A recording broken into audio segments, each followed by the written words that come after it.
Welcome to the Operation Game Night podcast, episode 23. I am your host, Travis Smith. Joining me, as always, he may or may not be a Cylon, Clay Gable. Wow. Hey, have you watched Battlestar Galactica or what? No, I was listening back to that episode and I got just pumped about Battlestar. So, okay, man.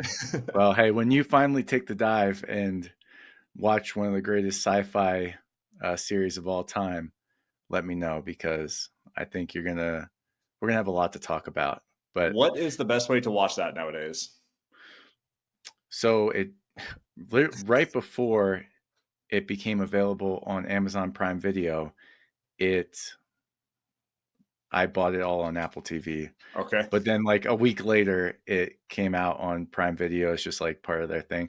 I think you still have to buy the miniseries, which is like a 3-hour, two-part. Well, it was a two-part miniseries, but now you can watch it just as like one 3-hour chunk. Huh. And you have to buy that to watch before because it's kind of like builds up to what happens at the start of season 1 of Battlestar Galactica. But yeah, you buy that, you rent it, and then you got everything on Amazon Prime Video, so you can really get weird with it. This sounds controversial. No. Speaking of controversy, we have a great show for you today. We're going to debrief our weeks, then we're going to hit our mission objective, which is reskins and re-implementations in board games. Should they happen? Should they not happen? How should they be developed? How should they be marketed? How should they be released? So we'll talk a little bit about a current controversy and where that all spans from, and we'll give our takes. And then, nice. Then we'll go over the fence and talk about what we've been doing outside of board gaming. So, Clay, debrief your week for me. All right, Travis. I've played a lot of games. I've had a lot of fun. The first thing I want to talk about is I've played the infamous Crokinole for the first time. I went to a little game day over at a buddy's house, and one of the guys had a Crokinole board complete with the carrying bag, the dust. It was a nice board, beautiful. I was excited to play this because you hear about it in the board game community from time to time. To me, I don't know how I feel about it being called a board game or like be putting on board game lists. To me, It's more akin to a yard game than a board game. But either way, it's talked about a lot and it is pretty freaking fun. So in Crokinole, I played it the team variant. So 2 players on one team, 2 on another. And essentially you see the weight there. It's a freaking 1.23 weighting of difficulty, I guess with the rules. The difficulty with dexterity, that is a whole nother thing because I did not feel like I put my best foot forward at flicking these little discs, but you're trying to flick your disc into the center of this circle, and there's these little peg guardians that are keeping your discs out of that circle. So you run into those.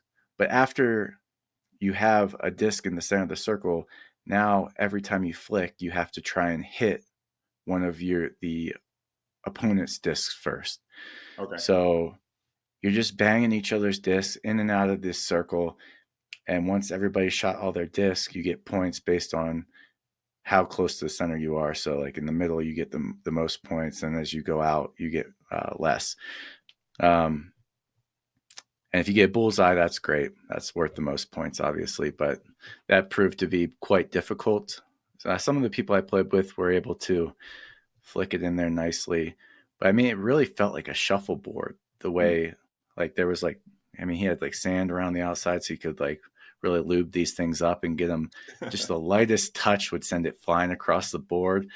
And yeah, it was way harder than I expected, but also way more fun. Like we played 3 games in a row and just like switched up partners. And it really reminded me of like cornhole, but inside with that team dynamic. And you're like trying to cancel out each other's bags on the board.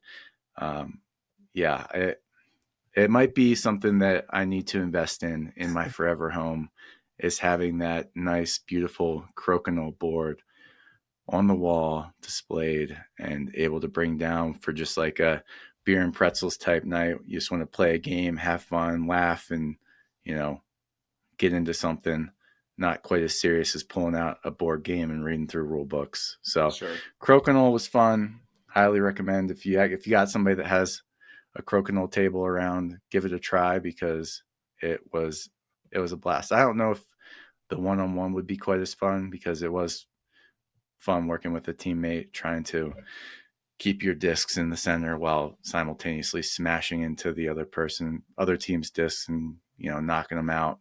But yeah, that's Crokinole. How big are these boards?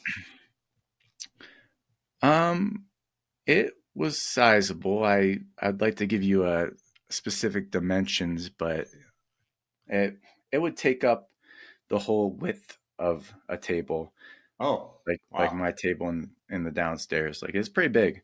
Dang. Let me see if I can find a picture of one on a table I love here. all these custom boards too, like the I Fantastic know. Four board and the Pirate board. Those are sweet. Yeah, like if this is a game you're going to play a lot, I think it would be pretty Oh, nice dang. to get one of these. But yeah, they can be pretty sizable. Wow. Yeah. If you go to the YouTube and watch this clip, there's a girl sitting at a table and it's probably, I don't know, 3, 4 feet across with the bumper on the end. So that's crazy. Yeah. I didn't realize they were that Yeah. big. Yeah, and I think he had a Tracy board, and then he did have a nice bag that to carry it in. So that's a company I've heard of before. If you're looking to get one of these, I've now played on one, and it felt very quality, and I Oh, would recommend it. Tracy is the brand. Yeah, Tracy Okay. boards or something. Hmm. Have to look into that. That's pretty awesome. Yeah, a lot of fun. I am Yeah, and like the thrill of getting that bullseye. It feels just like cornhole when you Yeah. sink one down the center. So yeah, a lot of fun, a lot of standing up cheering, a lot of me cursing because I bashed it off one of those little rods in the middle and completely botched it for my team. But yeah, that was the first game I wanted to talk about. This kid right here on YouTube, there's a baby playing Crokinole, and he probably did a better job than me. So What else did you get played? So in that same game day, we also played Western Legends, Oh, which Travis, was this on your top five? this was on my top 5. Okay. It had been quite a while since I played Western Legends, probably a couple years. And so one of the guys in this game group had just gotten it and was excited to play it. And I was like, heck yeah, I'm going to freaking be there because uh, it's been a while and this game is pretty freaking awesome. Yeah. I mean, open world Western game. Essentially, you are all these famous historical cowboys or people of the West. I was Stagecoach Mary. We had Wyatt Earp. I don't know the other people. Calamity Jane, maybe. Yeah. Are these real people, or are they I just think like? I think some of them are real people and some of them are like legends, like Western legends, you know. Yeah, as I the don't think name they're really all implies. real people, but Okay. Well, either way, you take on this character, and you are on this map of there's two towns in the map and there's all these different spaces you can go. There's the saloon where you can play poker. You can head outside of town to mine for gold. You can go to the cattle ranches and you can either wrangle cattle and take them to the railroad to get rewards for that. You can go to the cabaret and yeah. revel. So it's an open world game. You can kind of choose your own adventure, how you want to go. But the interesting part is that there are things you can do that will put you on the wanted track, and there are things that you can do that will put you on the martial track. So you kind of like choose your path, good or evil. And on the wanted track, you get like every turn at the end of your turn, you gain points for as long as you can stay wanted. So you really put a target on your back. And the more bad things you do, the bigger that reward gets. So if you're on the second row of this wanted track, every turn after your turn, you're getting 2 legendary points, which are the points to win the game. and you and play are to and are very yeah, hard to come by. yeah, and you play to 20. So if you got somebody on the wanted track and they're scoring 2 points every turn, it won't take them long to accrue enough to really run away with the game. Um, and then on the Marshall track, you just gain money for like doing good deeds, like arresting uh, somebody on the wanted track or defeating a bandit. I'm trying to think. I think you get a Marshall point if you wrangle cattle, so you Yep. take them down to the railway. So you move up on that track and you get like instant bonuses, like you can get money and also get like legendary points instantly, depending on the space you land on that track. And the only way you get off that track is if you decide to choose a life of crime. Otherwise, you can keep climbing on that track. So yeah, so you're doing these things in this open world, and you're fighting. Most of us fought like the NPCs. So there's a sheriff that will come around and arrest people that are wanted. There's a guard at the bank. So if you try and rob the bank, you have to fight the guard. There's bandits out and about, and each one of them has a different ability, but essentially you just play a card against them, and the person to your right plays as the NPC that you're trying to fight.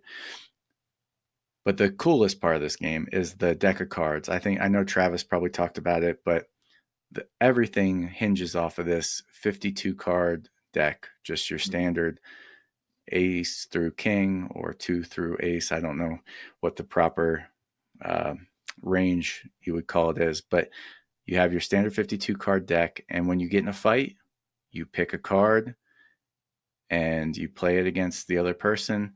And whoever had the higher card, they win. The thing is, each of these cards has actions associated with it. So in addition to like being a card, you also have an action. So like the high cards that are really good in a fight, like kings and aces, they have these crazy awesome abilities on them that you might want to use them for. So an ace, you could just play as an action your ace card and gain 2 points on a track, Yep. which is really hard to do. So it's this awesome tension of like, do I use these cards for when I play poker, or do I use these cards when I get in a fight, or do I use them for these awesome abilities they have? And yeah, essentially you're just running around the town using these cards, trying to get up to, you can play the 15, 20, or maybe even 25 legendary points before the game ends. And it's a lot of fun. I mean, you really feel like you're doing cowboy things out there. I was a goody two shoes on the Marshall track, and I was, I like to kick back at the cabaret every once in a while to cash in some of my hard earned money, Yeah. and some entertainment, because that's one way you can get points is by you get legendary points based on how much money you spend at the cabaret. So Yep. anyway, it's just interesting to see how it unfolds and the paths different people choose. We were really tough on the people that wanted to be wanted in this game. I mean, as soon as they were wanted, we were rallying up to get the sheriff into their space and get them arrested. So it didn't necessarily pay off for those folks, because just the way things played out, the sheriff came to their spot pretty easily, because it so happens like every so often you contribute to these story cards, and when you do, it the person who triggered that gets to move the sheriff. And you're obviously going to move the sheriff if you're the one that triggered it and you're not wanted. You're going to move that into a wanted person space and have them have to try and avoid getting arrested, which is really hard because the sheriff gets to draw 4 cards to choose from to play against you, Yep. to try and arrest you. So anyway, it was a fun time. Maybe a tad longer than it needed to be if I had to give any complaints. But again, we chose the 20-point end condition, which maybe at 15 it would have been a little quicker. But yeah, it took us about 3 hours, but it was fun the whole time, getting into the theme of it and who was getting arrested where, and who was hitting the cabaret again. Yeah. I It's just think a Yeah, I think that yeah. game really shines when people buy into whatever they're trying to do. Either you're the good guy and you're one of the deputies, the sheriff deputies, or you're like life of crime. You're going all in. You're robbing banks every other turn. You're stealing cattle. That's where that game shines because if you get a bunch of people that just want to sit at the cabaret or they just want to keep playing poker hands over and over and over again at the club or the saloon, the game can kind of drag. But like if you get people that really go hard on either life of crime or life of justice, that's where that game really shines. So I'm super glad that you got this played. I have the expansions for this one, and the expansions add some cool stuff. Like there's a traveling store that's like a cart basically that goes around. You can buy upgrades from, buy new horses, buy new guns, buy stuff for being out in the field if you're going to go outside of town, and you can level up your player that way. Or if you're a bad guy, you can go rob the stagecoach and get notoriety points that way. So yeah, that game really shines with some of those expansions thrown in. They're so good. Yeah, I never really I really got hammered in the end game because I knew, but you get points if you like upgraded your equipment and such.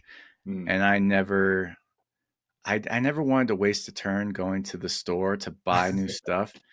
And as a result, I didn't have a horse, so I was slow moving around and I didn't have any like sweet equipment or guns to upgrade, and I didn't get many points from that. So I don't know. Maybe the right move is to not hoard your money for the cabaret, which I was doing, and actually go procure some freaking Mustang that you can ride around town. Some of these guys, they could travel the whole map with their Yeah. upgraded Mustang in like one move. And I was taking like 3 moves to get from place to place because uh, I was I was being frugal about spending money at the general store. But yeah, it was a fun time, and it made me wish I played this more. It's like Yeah. anything else, man. It's There's a so lot of good. good games out there, and if I could play them all the time, I would be a happy person. But I'd be happy to play this one a couple times a year and have a good time getting in the theme of it. Yeah. This is probably one of my favorite gaming memories is when we had a Western night. We all dressed up in our belt buckles and cowboy hats and we played some Western Legends. It's so good. And sipped on some bourbon. Sipped on some bourbon, reveled at the cabaret, played Yeah, some cards at the saloon. It was so good. yeah, that's a good game. So yeah, that was a big one. I was excited to talk to you about because I know Yeah. how much you love this game, and the whole time I was like, man, Travis is gonna be so jealous that I was playing Western Legends. That game looks at me on my shelf every day, and I always want to get it to the table. That and Root sit right next to each other, and it's like Oh, my shelf of shame that I don't get played very often. That's why it's shameful. that is shameful. I have one more game I'd like to touch on quickly Let's do it. before I move to you, and that is Seven Wonders. Mm, So the game that started it all, Seven Wonders, is now like a empire. It's got architects, it's got the duel, it's got the Lord of the Rings duel. There's expansions galore. I mean, this game really exploded, and you can see here it's ranked 99 overall. yeah, 20. Did it win the Spiel des Jahres? There is that what that yeah, says? yeah. 2011, 2011. 2011. So anyway, I had played a lot of Seven Wonders Duel before I ever played Seven Wonders, and this was many years ago. I rented it from Petrie's, and we played it, and it just didn't go very well. I don't know if it was probably a combination of things. I think the main thing was that we couldn't freaking figure out how to pass our effing cards around the table without getting confused. It was like every other turn, someone was like, wait, were we supposed to pass 4 cards now? Like, how many am I supposed to have in my hand? And we'd spend an exorbitant amount of time trying to figure out, okay, how many cards do you have? Did you play one this round? And so it got off the rails like that, and it like kind of took you out of what should be a pretty streamlined game. Yeah, And then the other thing was it was pretty early on in our gaming journey, so it seemed more complicated than it really is. yeah, Like looking at it after playing it yesterday. So Carlin's had this game for years, probably sitting on her shelf. She loves playing on BGA, but no one's ever played it with her. So we went over. We had 6 people, and we played Seven Wonders. Excellent. And essentially, it's like Sushi Go Civ building. All right, you go through 3 eras, and you have a hand of 7 cards to start. Everybody picks a card simultaneously, passes the remaining to the left, and then you reveal the card you picked, and you pay its cost if you need to, and place it as such. Every time you pick a card, you can either build it, and then you get the ongoing benefit of that card. So there's cards that give you resources for the rest of the game. There's cards that just give you victory points. There's science cards that will score you points at the end of the game and also have these chaining effects on them. There's military cards, because at the end of each era, you have a military conflict with each of your neighbors. And if you win those, you get points. If you lose those, you lose points. And then there's yellow cards that will get you money or get you discounts in trading. So you can build that card for that one of those reasons. You can use that card to construct your wonder. So each wonder has 3 stages to it, and it costs a certain amount to build each stage. And you don't use the card for its ability. You flip it face down, you pay the cost for your wonder, and then you get either the points for that or an ongoing benefit. The third thing you can do with the card is just sell it for money. So everybody does that at the same time, pass their cards, you pick another, boom, boom, boom. That happens 6 times each round, and then you do your military conflicts. So 30 minutes is probably pretty accurate. We taught it to people. I think 4 of us had never played it before. So, and we still came in around 30 minutes with 6 players.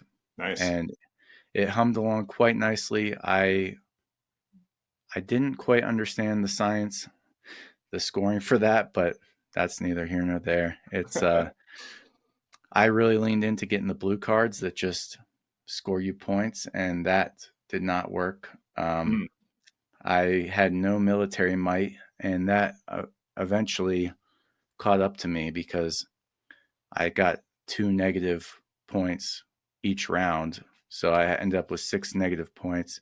Meanwhile, the points you get for winning military conflict grows each round. So in the first round, you get 1 point for each of the neighbors you beat. The second round, you get 3. And in the third round, you get 5 points. So it didn't seem like a good investment in the first era. And then I felt like I was too far behind to really start investing in it in the second era. Yeah. Until the third era rolled around. I was like, holy cow, these people are racking up some points for this military stuff. So yeah, it was fun. And if you don't have the resources you need to build a card, you have to pay one of your neighbors that has that resource in their city. So if I needed a brick and I didn't have brick, I could pay Spanky 2 coins to use his brick. And he still keeps the brick, but I just get to use it in theory. Yeah. But yeah, it was a lot of fun, and I see why it's so popular. I'm sad that first game of it kept me off of it for years, because I really do think, like, man, what a great game for 6 players. Like, you're actually playing a game. You're just drafting cards, but you feel like you're doing something. And there's not. I mean, I'm glad I picked Zuvadis in our face-off episode, but I really think this is one that if you're going to be playing games with 6 players and you want to do something that's not a party game, this is a good one to have in your tool belt, because it is quick, it is fun, it plays well at high player counts, and it introduces you to a whole world of 7 wonders. I mean, you can really go down the rabbit hole. I told Carlin about 7 Wonders Duel last night, and she was pretty excited about that. So yeah, I just wanted to give a shout out to this game from 2010, I think it is. I was going to say, I played this one on BGA, I believe, and it's been around for so long that I feel like the players that are still on 7 Wonders on BGA are well practiced, and it matched me against somebody that had, like, I don't know, a 350 player score, and I was Yeah. 0 with the little pop up that said like, "It's my first game. Be gentle on me," or like, "Be patient." Yeah. And that they just like thrash me. I think that there's a meta here that I would really need to dig into to understand what is going on, because I've played it a couple times and I've just gotten whooped every single time. I'm Well, just that's what Carlin said about playing on BGA. She said she never wins, yeah. and she thinks it's because she doesn't understand the linkages that there are Uh, between the cards. So those free cards you can get, like there are some cards that in the cost section just have a symbol. mhm. And this is the same as Seven Wonders Duel or even Lord of the Rings Duel. But if you have a card with that symbol on it in the top right, and then you get a card that has that symbol as the cost, you can play it for free. Oh, So if you understand the linkages of like, okay, if in era 1 I get this card with the clown face on it, then mhm. in era 2 I can play this 3 shield military card for free, and then that also links to something in era 3. So Wow. there are those linkages to like really get meta about it, but I mean just for like the casual fun time of like, hey, look, I've built my city like this, and then I think it works just fine like that. I But feel like yeah, I have a better chance at like Seven Wonders Architects, where everybody's pretty much on a level playing field. You take one of the cards and you do with it what you can. Like the game that plays itself. It's at yes, the small range guy, speed. yeah, that game has so little to think about, but I also love it for that. It's great. It's great. Yeah, that's my debrief. Three Awesome. three good games. Well, I have 3 games, and one of them I'm going to kind of gloss over, but I played a lot of small box games this week to prepare for something that we have coming up on the show. But first, I played Let's Go to Japan. And this game I got off of Kickstarter. I ordered it, I don't know, maybe 2 years ago. Delivered not too long ago. I've maybe had it on the shelf for a year, and I've never played it. But the Kickstarter edition is awesome because you open up the box, and the box of the game is wrapped in this nice silk like handkerchief type thing. It's all bundled up on top. It's got symbolisms from the game and the different, resources and stuff on top. It's got the little waving cats and like the little kabuki masks and stuff, which is cool. Uh, and then it came with some porcelain bowls, like some nice porcelain bowls that have like "Let's Go to Japan" that hold your little resources and your chips. So super high quality production. But basically, this game is like a pick and pass type game where you are drawing cards. You pick one of them to play to your schedule, and you're passing them on to the next player for them to draft. What you're trying to do in the game is to create the ultimate week in Japan, Monday through Sunday. And each of the days on your little calendar in front of you have different symbols associated with them. And there's, I don't know, 5 different symbols, I think. And what you're trying to do is when you draft, you're trying to match those symbols for bonuses. And up on each of the cards, there's little small symbols that will then match to give you bonuses. And they'll start to accumulate as you go through your week, which can earn you even more bonuses. The cards that you're drafting are in 2 different colors. There's a pink and a blue. I believe that pink is Kyoto and blue is Tokyo. And so, because these are 2 separate cities, it's difficult to get both of them on the same day. So, you're trying to line up the colors as much as you can. Um, and if you can't line them up, or maybe you absolutely need a bonus on one of the days, you need a symbol to earn you in-game scoring bonuses or whatever, you can always use one of the trains, which you get a select number of trains based on the round bonuses that you get. I'm not going to get super in depth with the rules, but basically what you're doing is you're drawing cards, you play a card 2 a day, and then the cards get passed around the table. And then at the end of the round or the end of the week, end of the, there's like a little round tracker. There you go. If you're on YouTube, that's what it looks like. Um, as this round tracker moves to the end, once it concludes, then you start your scoring, and you have to go day by day and total up the different symbols and total up the different bonuses and these little, symbols that match the symbol on each day of your calendar will move across to get you in-game scoring bonuses. So really the scoring and the play is super simple. It's on BGA if you want to try it out. And after I listened to another podcast that just talked about playing this on BGA, I want to give it a shot. And the scoring goes so much faster on Board Game Arena because it just does it all for you. You watch it like kind of march through the week. It moves your little tokens, and then you get all your bonuses, and that's the end of the game. So I think this game is great. I love the like pick and pass type mechanic. Matching the symbols is fun. It's kind of like a little puzzle where you're trying to suss out where things would fit best. You kind of, when you put a card down, it doesn't have to be played on top of the one that's already there on a specific day. You can actually like tuck it behind if you want to keep that in-game bonus. So I think this game is great. The art is cool. It really makes me want to go to Japan and check some of this stuff out. But that is Let's Go to Japan, published in 2024 by AEG. Dang, a pick and pass time, that's 7 wonders. Yeah. So you literally just like draw cards, you take one of them, and then you pass the rest on. And that's the interplay between. But if you know somebody building up a big heavy day of Tokyo on a specific symbol, you might pick that one and fit it in somewhere in your tableau so that you can prevent it from being passed to them. So there's a little bit of like interplay between players, but really it's more about the puzzle of how do you get these events to fit in your day to earn the most amount of bonuses as you go along. Did you play with Rachel? No, I didn't. Not this one, but on Board Game Arena, I matched up with some people that are clearly more experienced than me because they whooped me pretty good, and I am just a rookie still. So this game is pretty fun. I would highly recommend it, especially if you have a Board Game Arena account. Go on and give it a play. I just wanted to know if it had the Rachel run it back seal of excellence, but no. Oh, if we get a game that has that stamp of approval, then you'll hear about it. Do you think she would like this game?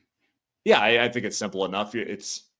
You're just trying to match symbols and trying to keep the days color coded. I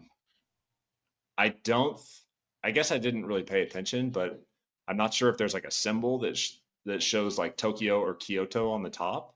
There might just be color coded. So if you have somebody that's colorblind, on the picture, there's a little tag that says Tokyo or Kyoto on it. So I guess it is colorblind friendly ish, but you're trying to color code your days, score as many points.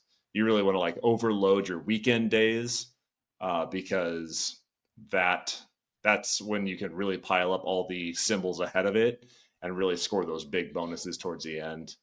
The one other thing is, as you go to these different events, you have like personal energy, which is like that little on YouTube, if you see the red symbol at the top of the cooking class. So you have this like kind of morale energy type meter that you keep track of. And so if you play a whole bunch of those negative energy, like you're being sapped of your energy, and it's hard to go climb Mount Fuji or whatever it is you're doing, so that your energy kind of decreases, and you can boost that with certain things. There's like go to a Japanese spa or whatever, and that'll boost your energy. There's if you can't slot any of the cards in, you don't know what else to do, you can always take a walk, and taking a walk will help you boost your energy too, and you can slot that in anywhere. So yeah, that is Let's Go to Japan, and it is a great game. All right, what else you got, Travis? All right, then we played Sausage Sizzle, and Sausage Sizzle was a game from 2012 that recently was republished by 25th Century Games. And I saw this game all over the place on Instagram, like, I don't know, 2-3 months ago. It seemed like everybody was playing Sausage Sizzle. And basically this game is like Yahtzee. It's like a reskin of Yahtzee almost. You have 4 dice that represent these different critters, and then you have 4 dice that are brown and red, and those are numbered from 1 to 5. The ones are the sausage. I think the browns have 2 5s on them, and then the reds only have 1 5, but they have 2 sausages. And what you're trying to do is you roll all these dice at once for your first round. You roll all 8 dice, and then each time you roll, you have to lock one of the dice. And so let's say you rolled a platypus, the pink platypus. You can lock that one. You're like, I'm scoring platypus this time. And then each subsequent roll, you are locking one of these dice. Once you've rolled all of them and you've locked them all, you can't roll anymore. Then you score the number of animals that you rolled. Like, let's say I rolled 3 platypus, and then you multiply that by the lowest number that you rolled on the numbered dice. So if let's say you're going for fives and you have 3 fives, and then that last roll you roll a 1, you're going to score 1 times however many platypus you rolled. So it's kind of a little bit of press your luck because you can pick and choose which ones you're locking. But the real press your luck comes from if you roll all 4 ones, all 4 sausages, that multiplier is now worth 7. Woo! So the max you can score is 28 for those that are doing math at home. But it feels really bad when you're like going for sausages and then you roll like a 5 because it doesn't get you anything at that point. It's then times the 1, and you can't like add the ones together. It's like, let's say like I'm rolling and I have 3 of the sausages. I'm going for that last sausage and I roll a 5. You then do like, let's say 4 platypus times the 1 and you score 4 points, and it feels really bad. There's probably like a house rule that would make this a little more fun, but it's super simple. It's more like a game of statistics and teaching youngins some statistics and rolling. But yeah, I'm not sure why this was like such a hit a couple months ago. Like I saw so many people on Instagram playing this game, and it kind of fell flat. Like maybe I missed something. Maybe I'm not getting into it like I should, but I get the press your luck. I get the dice rolling is fun and picking which ones to lock, but it just feels bad to like roll that last one and you get not what you needed, and then you're stuck with a super low score. The good thing is this game plays in 5 minutes. It's so fast, especially if Yeah.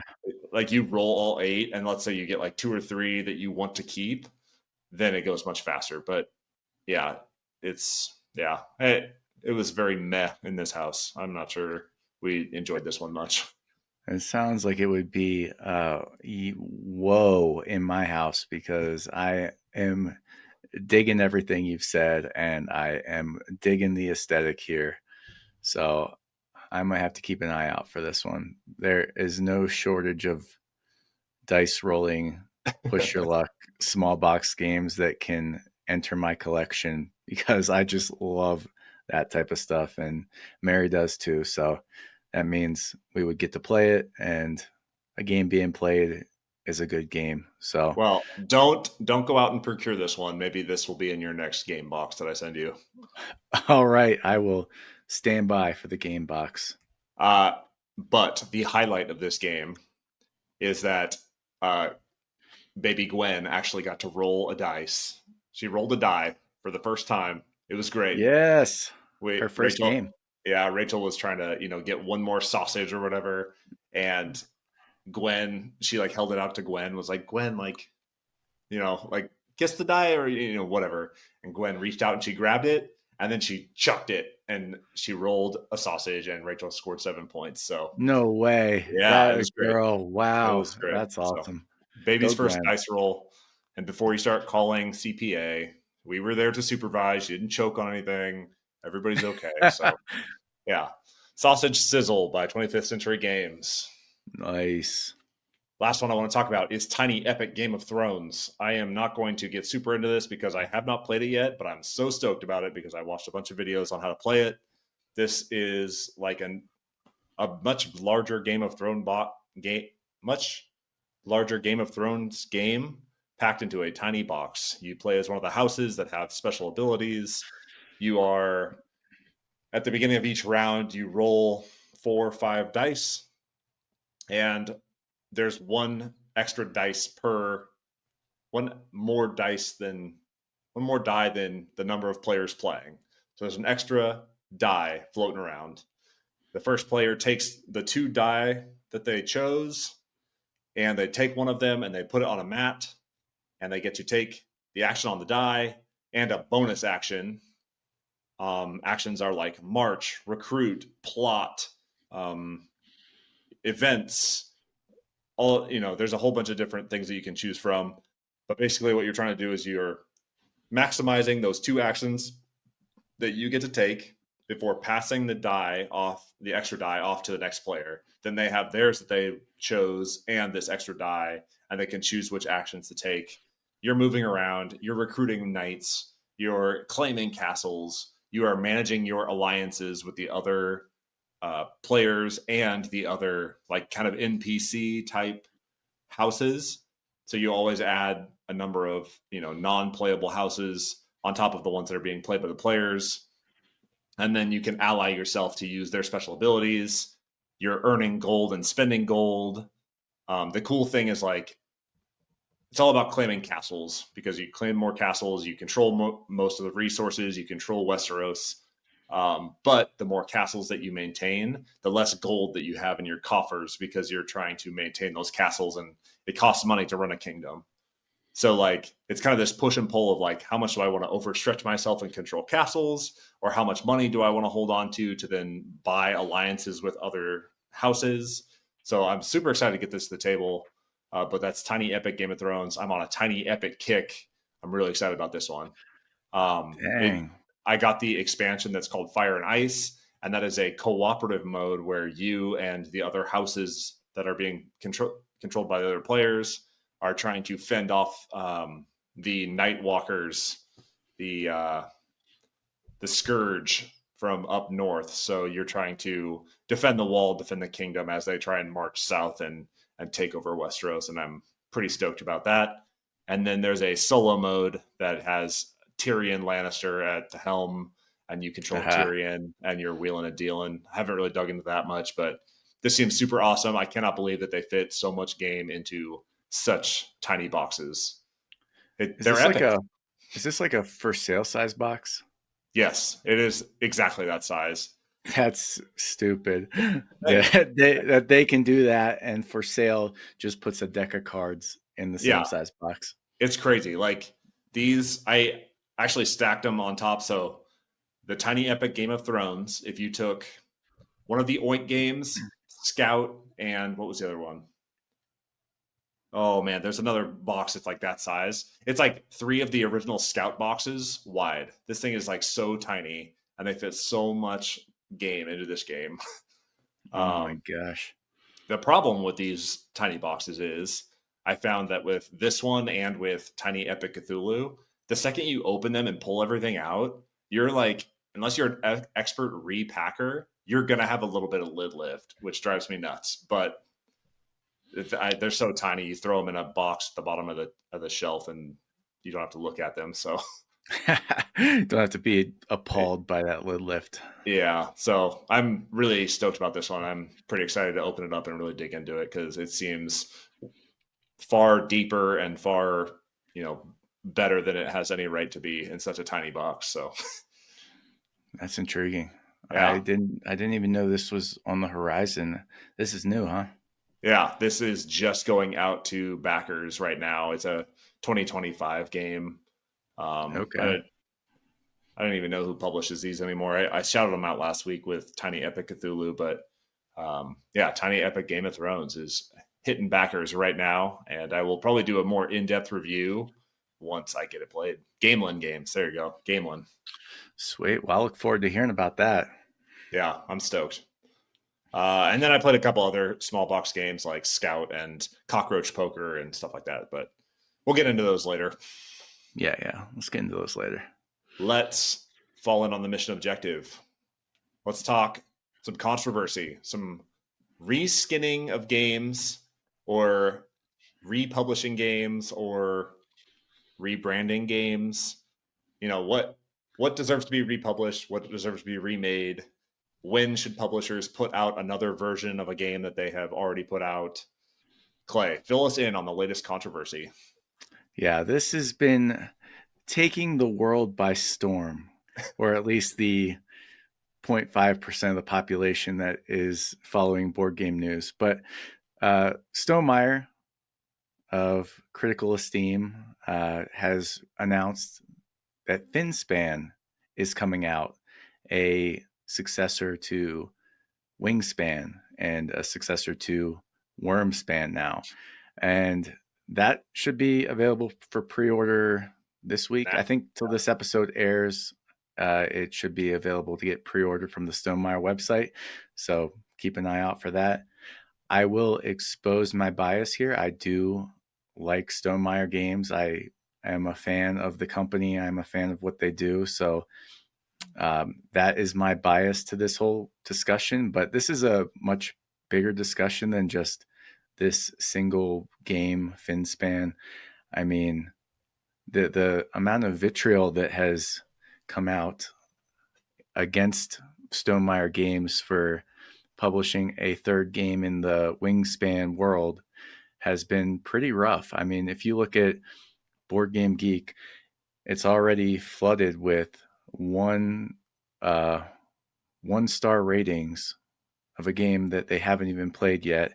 And most of the complaints are calling it out for being a cash cow, just no creativity, just a reskin. Yeah, yuck. Reskinning is so lame these days. Make something original. Wingspan blows. Like, it's just hateful stuff about a game that they haven't even played yet.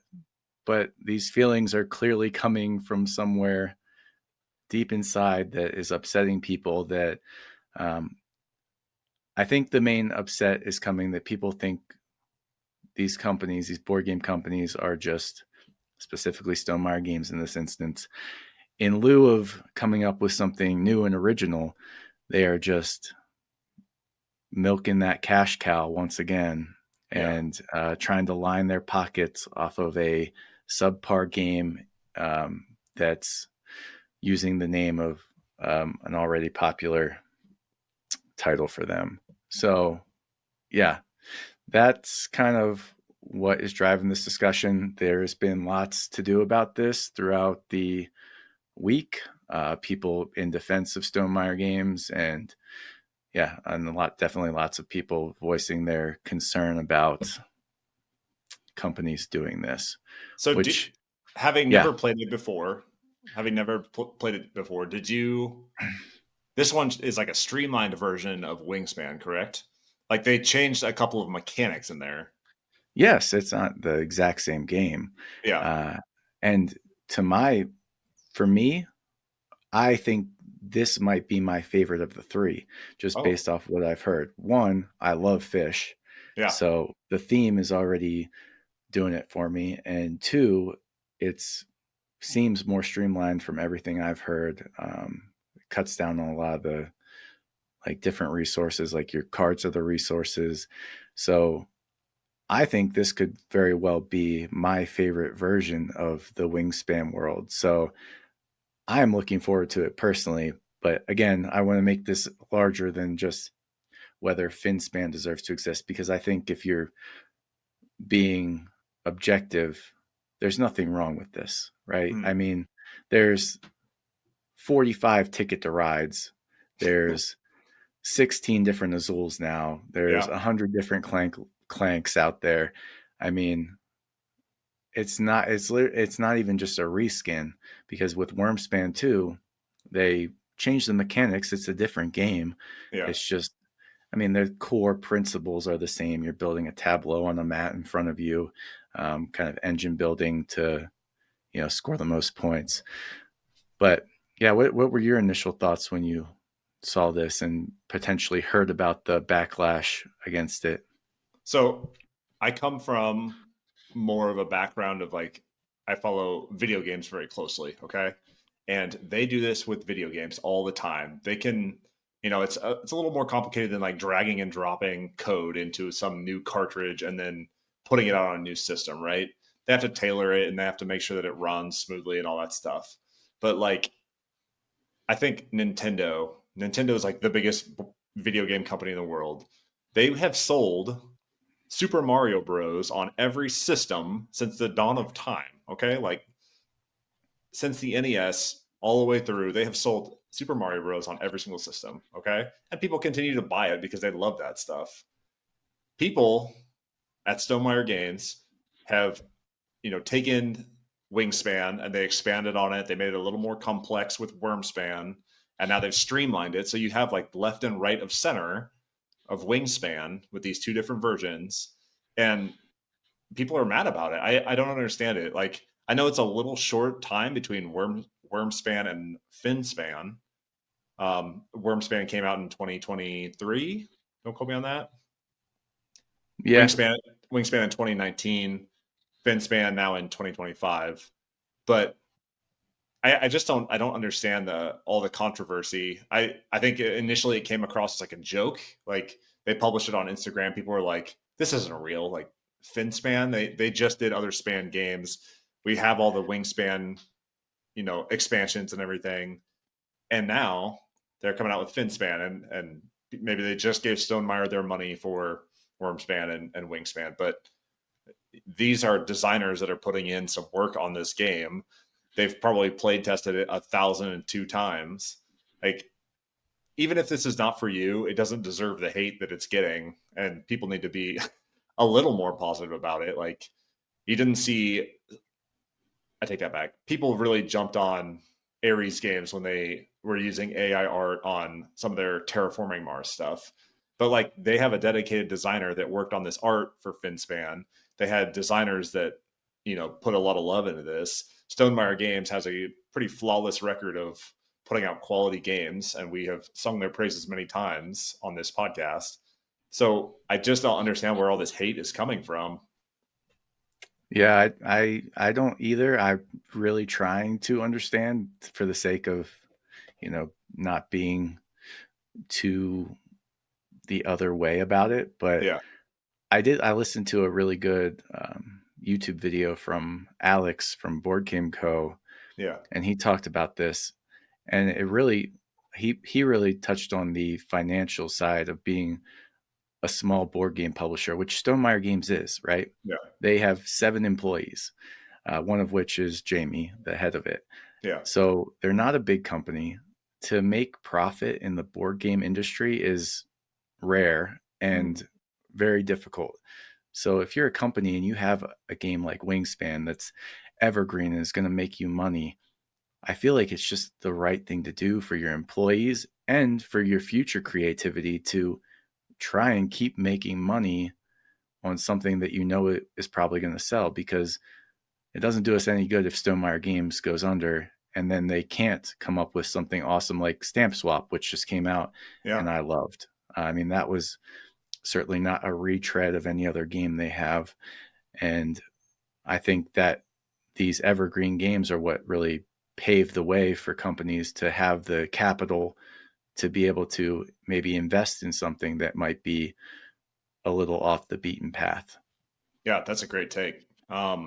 And Wingspan became like one of the hottest games during COVID. It was right up there with Catan. Like they sold, I don't know, bazillion copies of Wingspan during COVID because people were sitting at home playing this game, loving this game, and got so many plays out of it. Do you feel like if Wingspan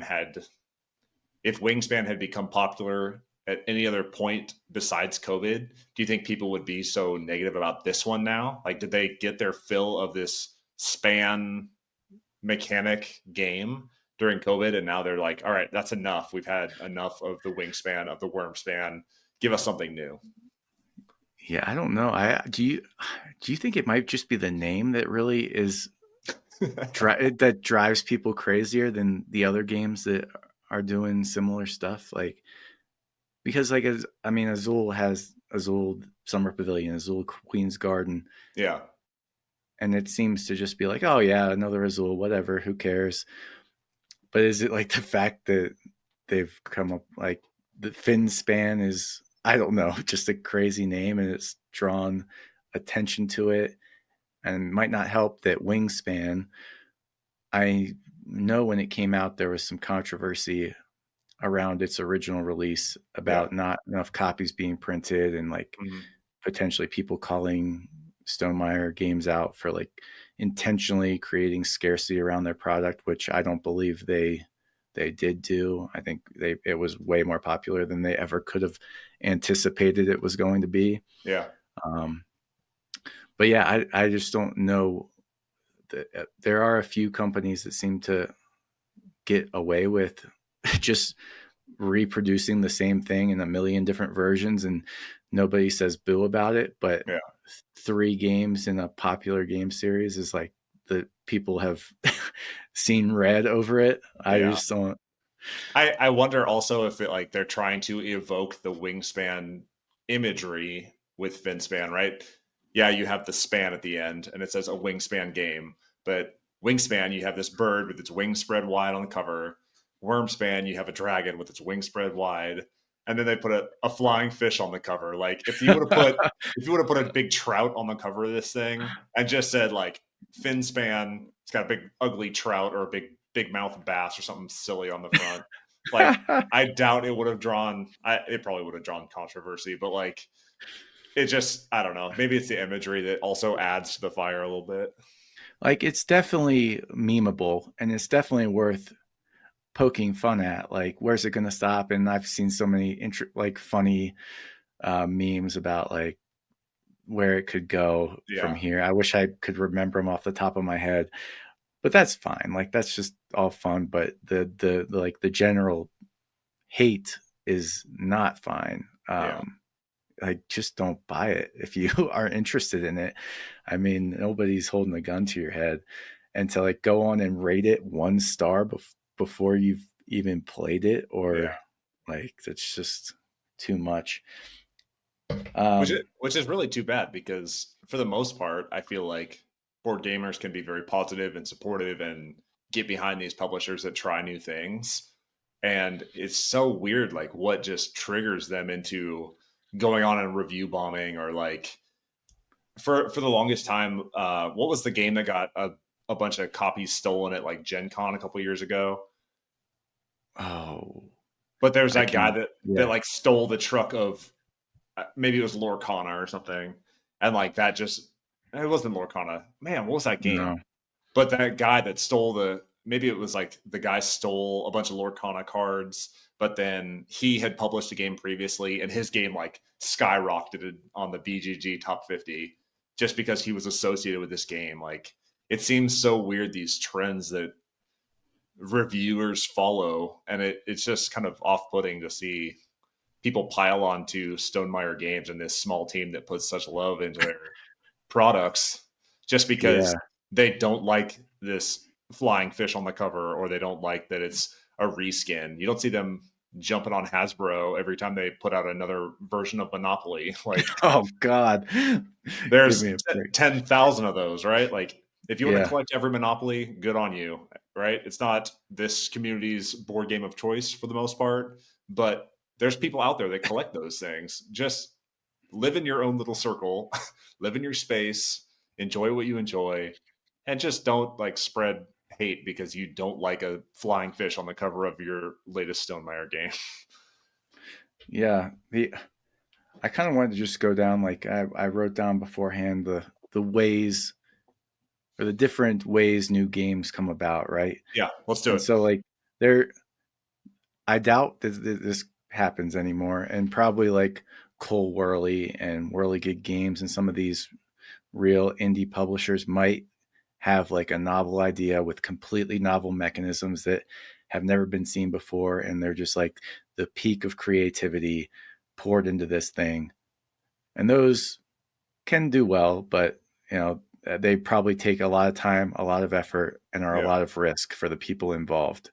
Um, and again, yeah, I think that's probably pretty rare. Then there's games that are made, you know, and they reuse mechanisms that are well known and well loved, like deck building, etc. Put a little twist on it.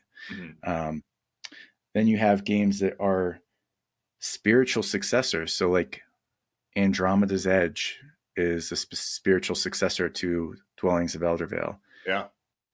Kind of in the same vein, really. I mean, right? They're taking a game that was popular and they're not using the name of it, but everybody knows, hey, this is pretty much that game, but just in space, Yeah. or like Terra Mystica, Gaia Project. What's the latest one? Age of Steam or Age of Innovation? I Oh don't yeah, know. Age of Innovation, Something. Yeah, Innovation Ultimate or whatever. yeah, yeah. Some, but anyway, you have like that category of games where you take a game, you pretty much keep the mechanisms the same. You tweak a couple things, you call it a different name, but it's just an iteration on that game. Then you have like the series of games where they share the same name, Azul, whatever, Clank, whatever, Ticket Yeah. to Ride, whatever, and those are just quite obviously um, re-implementations of an already popular game. And then the worst, in my opinion, is when a game is remade pretty much in the image of another game Hmm. without giving credit that that's where it came from. Ooh. Which another controversy has been the Fellowship of the Rings trick taking game, Okay. which is essentially The Crew, but Oh. given no credit to The Crew as inspiration. Interesting. Again, board gaming mechanics are not copyrightable, or they can't be patented, so they could have very well come up with the exact same type of system for the Fellowship of the Ring trick taking game without having played or seen or heard about The Crew, Yeah. but it's unlikely. But again, that is another way a board game idea can come about. And finally, and not finally, this is just what I thought of, are like the blatant remakes of games where you Yeah. put a fresh coat of paint on a game and republish it, which happens a lot lately with Knizia games and Oh yeah. Bitewing. You got Zuvadis, you got um, they're putting out Ego as a reskin of Beowulf. I mean, they tell you it, and these are games that are out of print. So I think it's good that they're being brought back to life and republished.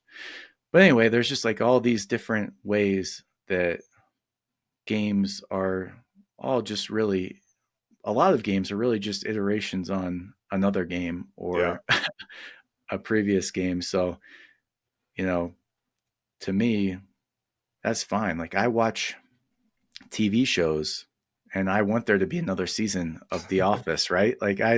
If you enjoy it, you want to experience it in a slightly different way. And Yeah. I kind of experience board games like another form of art, like TV, where I may only play a game one time for the experience of it, but I'll be interested to try another game that is like that and is iterating on those mechanisms, and Yeah.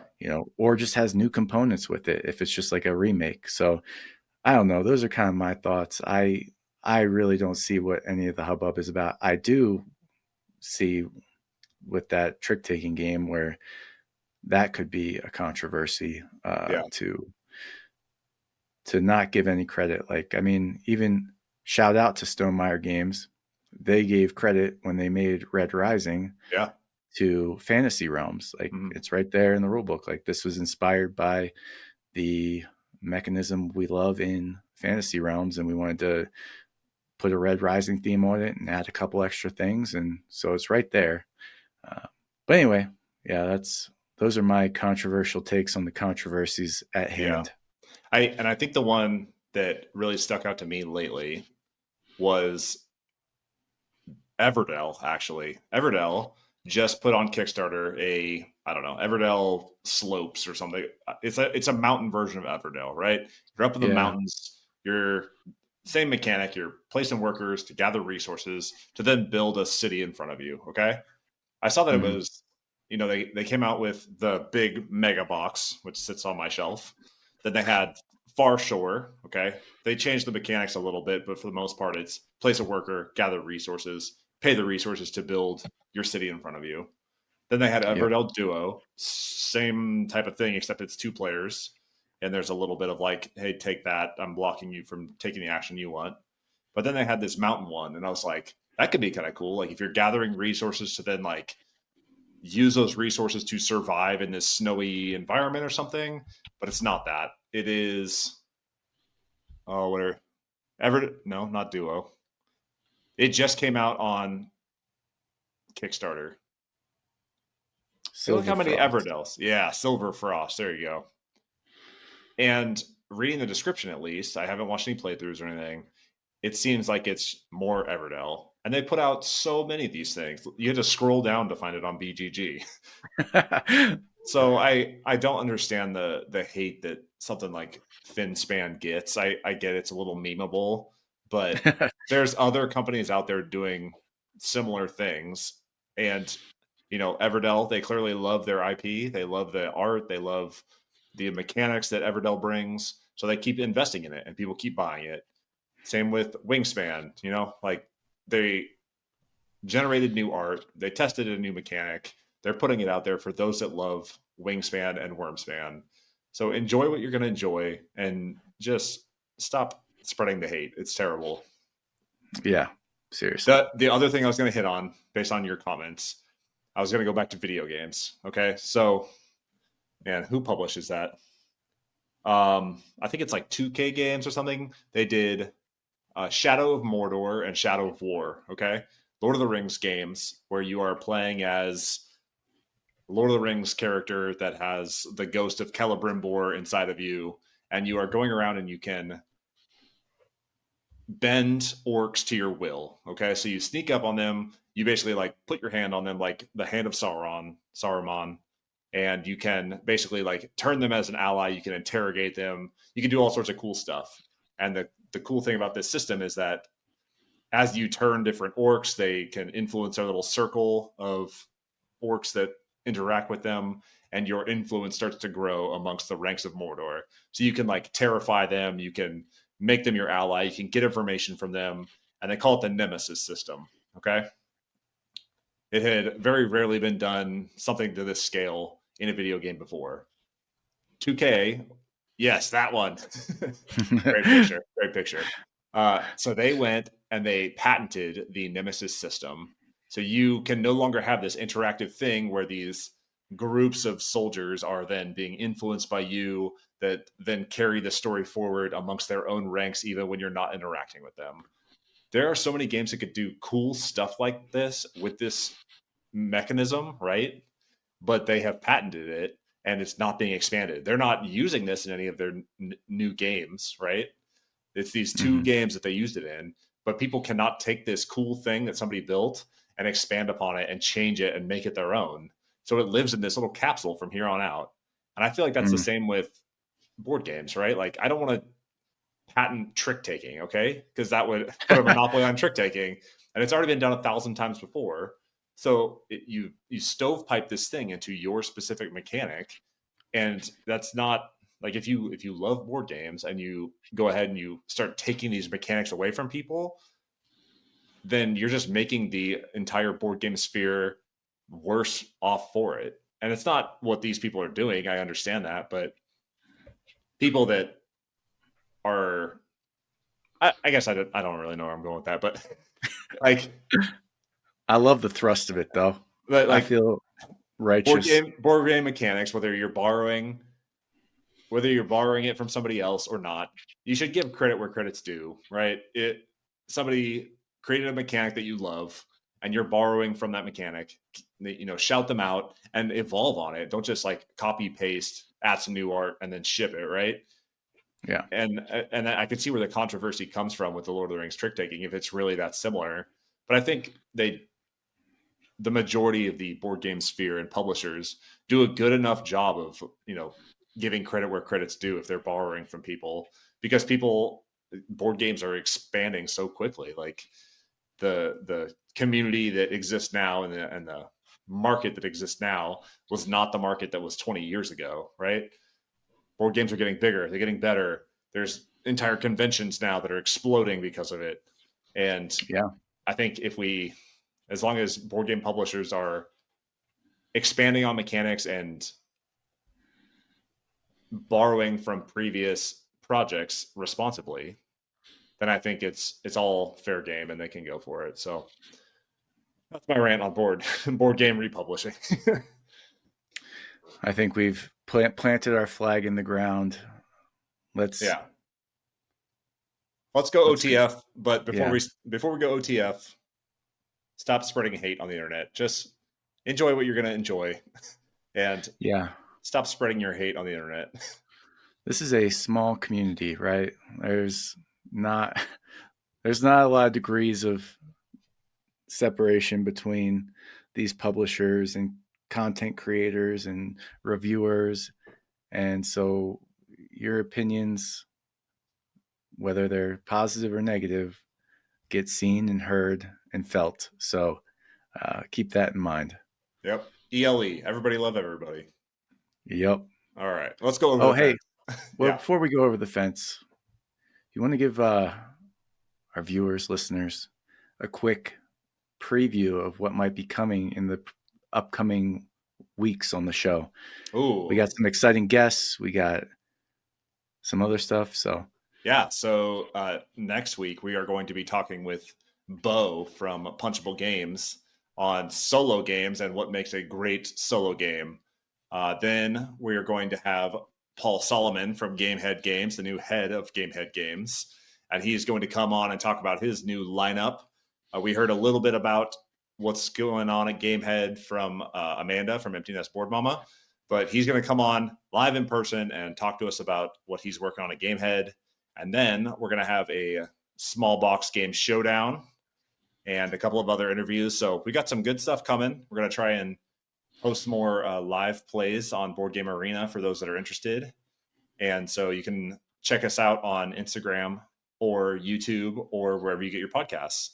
And hopefully you can partake in some of that stuff. And if you're enjoying what we're putting out, share us with family and friends. Tell them about us, and hopefully you can reach a bigger audience and keep spreading our love of board games.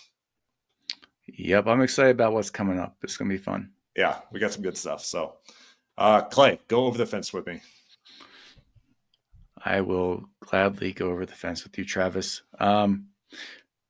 So The Godfather and The Godfather 2 were Yeah. enjoyed by Mary and myself after many years of thinking that I wouldn't like it. I stand corrected. But that did inspire us to revisit The Sopranos Nice. on Max. So we started this show probably 2, maybe 3 times in the past and never made it out of season 1. Yeah. I don't know what maybe I was playing on my phone too much. I've been trying to be better about that when I'm watching TV. Is like Yeah. I do not need to pick up my phone while I'm watching a stinking television show. Just enjoy the show. And maybe it's because The Godfather excited me about freaking mafia and mobsters. But this time through, I'm really into it, loving the characters, and it's only good stuff in the future from what I looked it up, and season 1's like the lowest rated of all the seasons. So Oh, really? I have faith that it's only going to get better, and each episode I get more into it. So watching The Sopranos, digging it. It's I don't know if you can call it a classic, but it's definitely a piece of television that constantly gets thrown around as being really, really good. So I am committed to finishing it this time. Nice. Yeah, I was flipping around Max the other day, and I actually watched the first episode again. Oh yeah. And Rachel was like, "Are you starting The Sopranos?" I was like, "I mean, maybe I'll give it another go." But I did the same thing. I always like get halfway through the first season and I bounce off of it. So maybe I'll do a rewatch with you. Maybe I'll Yes, that would be jump fun. on. Let's do it. Yeah. Catch up, man. We're on like 10, so Okay, get man. busy. I got some work to do. Yeah. Awesome. You got anything else? No, that's about as over the fence as I'm comfortable going. Okay, that's fine. Shout out to the Commanders. That was a pretty crazy game. I know Okay. your family's probably disappointed as the Detroit people, but freaking Jaden Daniels out there just Crazy.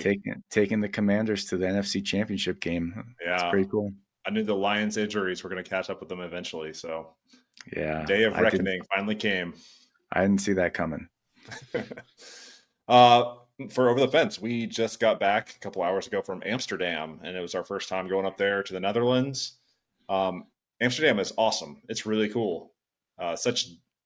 We come from a very like secluded little area of Germany, and Amsterdam has such variety, and we ate some great food, and we walked around. They have canals and bikes, and tons of stuff to see, old cathedrals. Yeah, just a really cool city. I don't really have much to say other than that. We went to Amsterdam and it was great. Yeah. Highly recommend. Let's go to Amsterdam. Yeah, let's go to Amsterdam. So, did we do it? I think we've got another one in the books, Travis. All right, episode 23 of the Operation Game Night podcast. I have been Travis Smith. He has been Clay Gable, and we're out.